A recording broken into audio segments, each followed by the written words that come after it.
We're going up the Bute Inlet right now.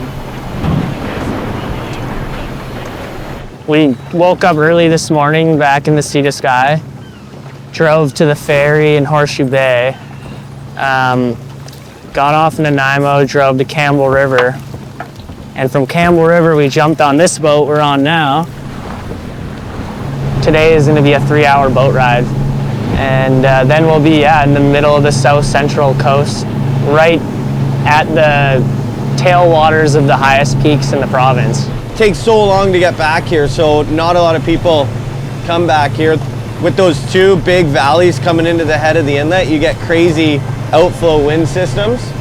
When those systems come in, it's like absolutely terrifying in here. All that energy has nowhere to go because the inlet's so narrow and tall, right? And it just builds, and the waves get like really, really crazy, gets really, really windy. Tide starts bucking, it gets even crazier. So there's no like little bays to tuck into where you could safely anchor up and hang out for a night or anything like that. So we're pretty lucky to have that in there. We've got like a dock that's in like a spot that's, you know, okay for parking, but when the outflows come, it's like shit, you gotta run down, retie up the boat, the dock's getting smashed, the ramp's getting smashed. It's pretty intense. With the two rivers coming in too, it's just like you've got kind of a little bit of everything. It's pretty unreal. When you've been fooled,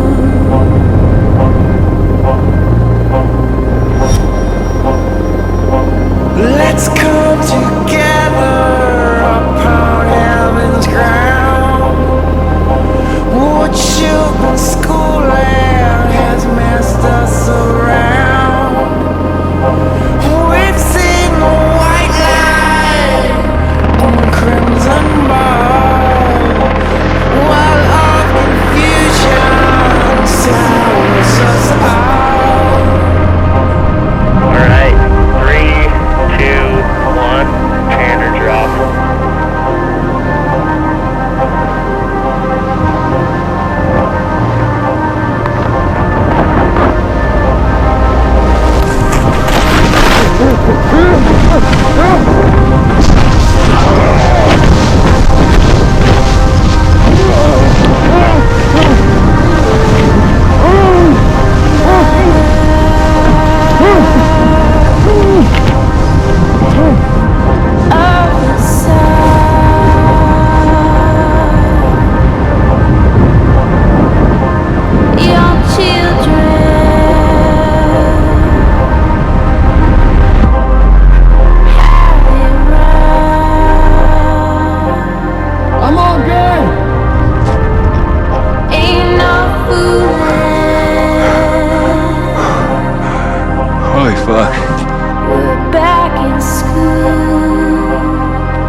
Holy shit, huh? Oh, look at that. Yeah, I'm not gonna lie, I'm really bummed we didn't get out Friday morning when it was cold, you know? Just, I knew it was gonna get warm like this every day, more and more. A lot of people don't understand when they see films, the heli skiing is just a lot more intense. There's no warm-up. You're all hyped and just like looking, scoping, figuring it out, and then all of a sudden you get on top and you're all scared. And then you're shredding, you're like, oh, this is sick. And then you get to the bottom, you're really hyped, and then it's just like back to chill mode, and then like all of a sudden you're scared again. First run out the gate, I had one of the gnarliest crashes I've had in years. I was just really excited to get in the heli and just start smashing lines, and had a little bit of a reality check at the beginning, but those are always good. It's been great though, because I'm here with Kai, and Kai's pretty in tune with like gnar. Yeah, Tanner's really high energy, you know, really hyped or really scared, and then sometimes being up on the ridge, we just are there for each other, kind of talking through things. And part of skiing big mountains is being able to manage those emotions and listen to the mountains and listen to your gut and make good decisions. You know, it's nice to be able to look over, and if Kai's like looking all hyped, it's lit to see how comfortable he's got. Met him when he was really, really young, and just throughout the years became really good friends. Tanner kind of took me under his wing and gave me my first opportunities to film a video part. We kind of grew together into our own, and in the last decade we haven't been able to ski with each other as much as we used to. So showing Tanner some of the places that I care a lot about and that, you know, have some significance to me is pretty special. What's up, Blair? Good to see you, dude. You look like an alien right now. When I was just a baby, my dad went up to Haines with the first guys to ski there. Growing up, I always wanted to visit a lot of the same places, and Haines became one of those where I kind of fell in love with it. We could either walk to that point right there.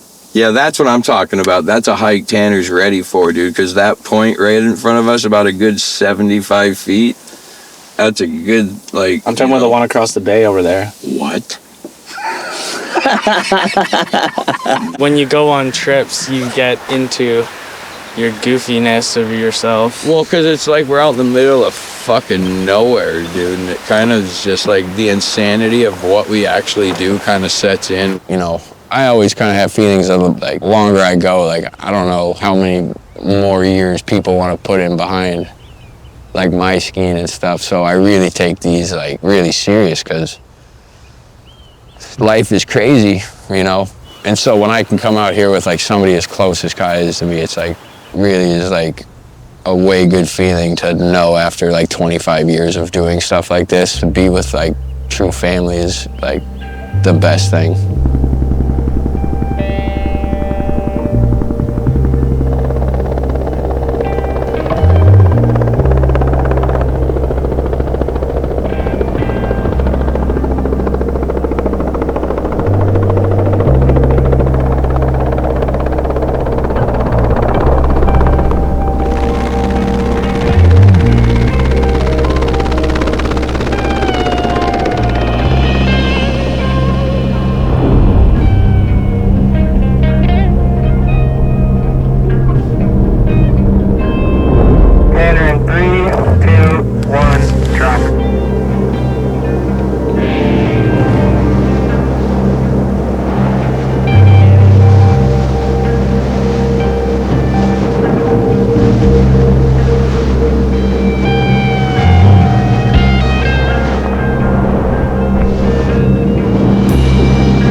as far out as it is, you're definitely not the only person trying to get out there and get after it. A lot of other film crews and a lot of other client groups, and the reality of it is there's really only a select few days a year where the conditions line up. So I think these short strike missions really put the pressure on, and you know, if it's a 1 day or 2 day window and that's all you got, you really got to make the most of it.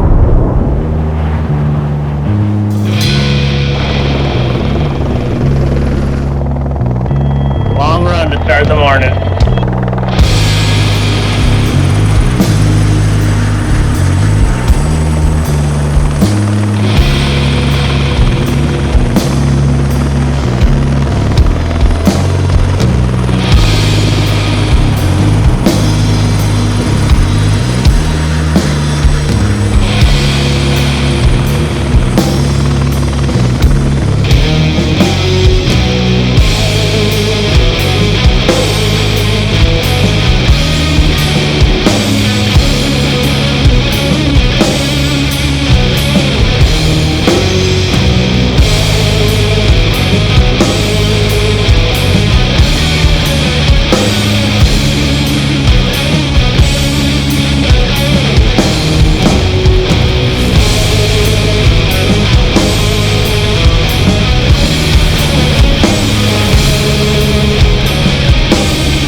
Dude, coming out here talking about strike missions, it's just like the show up with like a day to get shit done. It's really hard, dude, at 41 for me. It's not like everything changes. It's just something just like it takes my morning routine to like get in that mentality, like a good mental health for like riding mountains and knowing where you're at. I feel like is a big part of all this.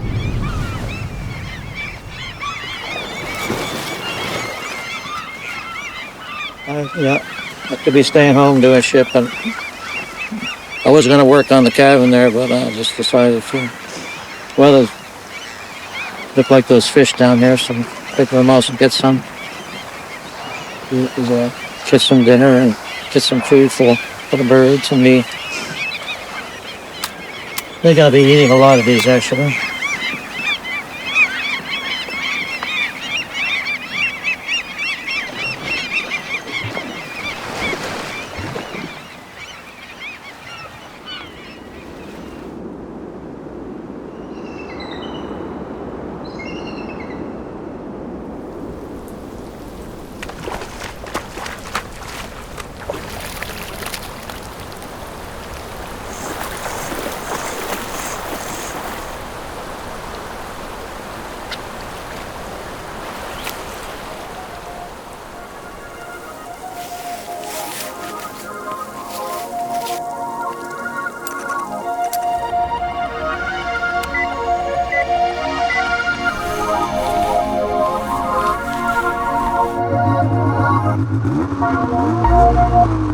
Nice.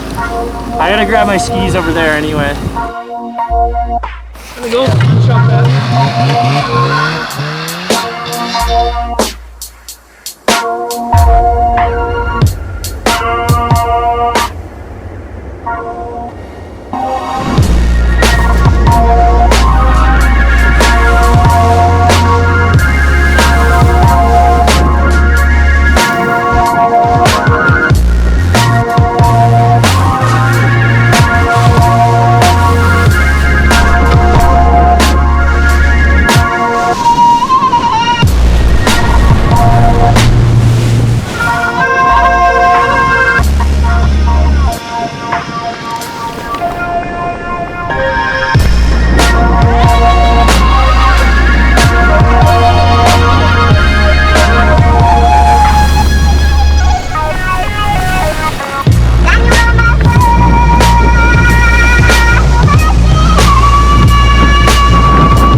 It's wild to see the difference in throughout the Coast Range, where you have largely populated areas where we spend most of our time, and then you have places in BC where there's peaks that have still never been skied.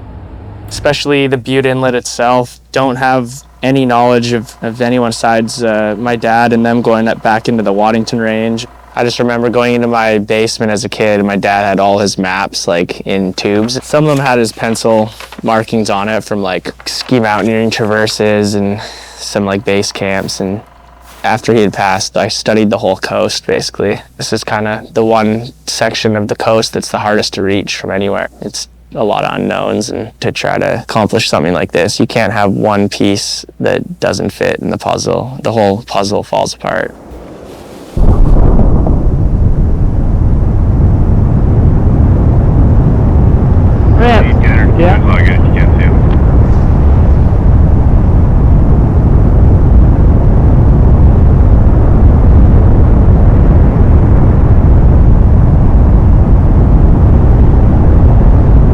Yeah.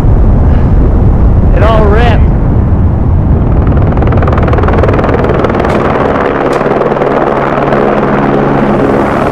Looks hot. This morning would have been alright, but I think it's a bit hot. Some big shit come down the next 24 hours. This time of the year when it's heating up like this after some new snow, you know, you're gonna see stuff like that. We're in a pretty special spot, getting to ski some terrain that you don't really ever get to ski really with a transport like that. So learn your lesson, slow her down a bit, stop chomping at the bit so hard. It's a very, very humbling experience, I find, being out in places like this. The Homathko First Nations, who are good friends of ours, passed down the history and the knowledge of the area. This is their place, and we're fortunate enough to be able to sit here and enjoy what it has to offer. Yeah, this is like dream shit, you know. Got to eat some prawns fresh out the ocean. We had a bear chilling out here all morning, just eating some grass. We got this big raven that comes by every day looking for food scraps. You know, you look at those mountaintops over there, you realize that things that you think are a big deal in your life really aren't. That sounds simple to people like ourselves who have been involved in outdoor life, but nowadays it's no joke. Got to get out here and enjoy what you want to do, where our actual souls take us back to naturally, really, if you give it time. This is what we've been waiting for.